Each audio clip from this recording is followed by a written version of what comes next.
Y a propósito de este tema, a esta hora hacemos contacto en vivo en Bogotá, Colombia, con Fernando Vargas Kemba. Él es director del Comité Nacional de Víctimas de las FARC y el ELN en Colombia. Muy buenas noches, gracias por acompañarnos. Buenas noches y un saludo para toda la audiencia de este importante noticiero NTN 24. Lo primero que queremos consultarlo es su opinión a propósito de cómo se conocen estos últimos eventos. Los máximos cabecillas de la FARC y el ELN se reúnen en La Habana.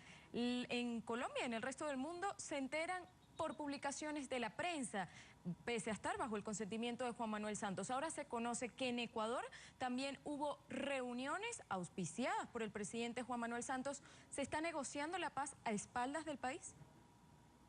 Bueno, lo que es preocupante es lo que siempre hemos anotado, que el gobierno de Colombia, el gobierno del presidente Santos, estratégicamente está llevando mal estas negociaciones en la medida en que se entregó en manos de gobiernos limítrofes de Colombia con los que tenemos problemas políticos muy serios. Son dos gobiernos, el de Venezuela y el de Ecuador, para no tocar con el de Cuba por ahora, que son afines a los movimientos guerrilleros ELN y las FARC, de manera que ellos no están haciéndonos ningún favor humanitario, ni están velando por la paz de Colombia, sino que ellos tienen intereses jugados en la mesa de negociación.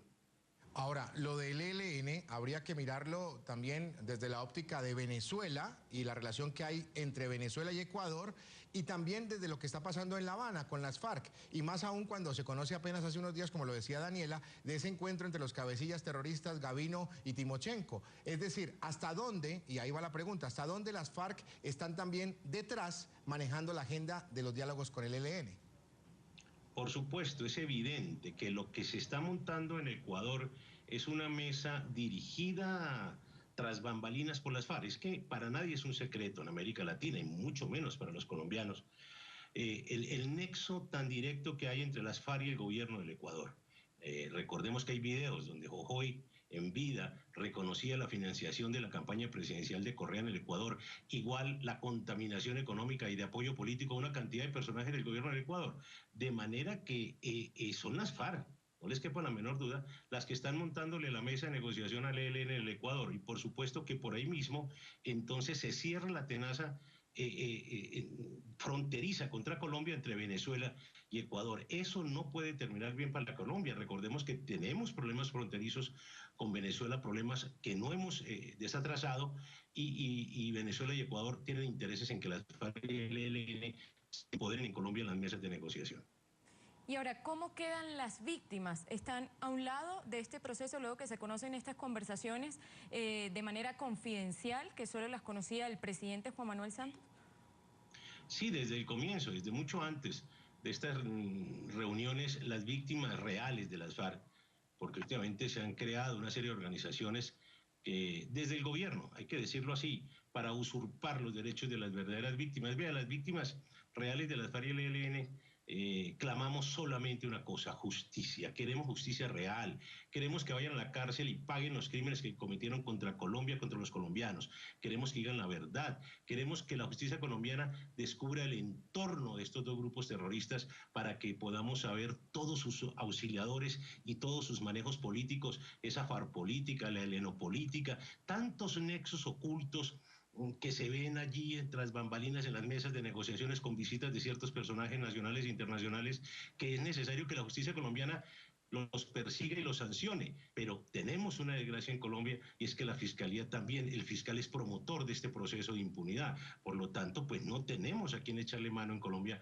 para que el Estado como tal le responda a las víctimas por los derechos internacionales que tenemos. Que el ELN sigue delinquiendo y sigue cometiendo actos criminales atroces. Hace una semana registrábamos lo que sucedió con el soldado en Colombia, y es un acto que dio la vuelta al mundo. Pero más allá, y quiero preguntarle si el ELN todavía tiene quizás secuestrados. ¿Usted tiene información de eso? Es muy posible. Fíjense que esta semana se conocía el reclamo de alguna otra organización sobre 2.500 secuestrados que tienen las FARC. Las FARC han negado tener secuestrados. Eso es absurdo. Las FARC tienen secuestrados, como poderle decir nosotros desde nuestra organización, que hace 15 años tenemos estadísticas de más de 700 militares desaparecidos en las zonas de conflicto que las FARC no han respondido ni el ELN por ellos.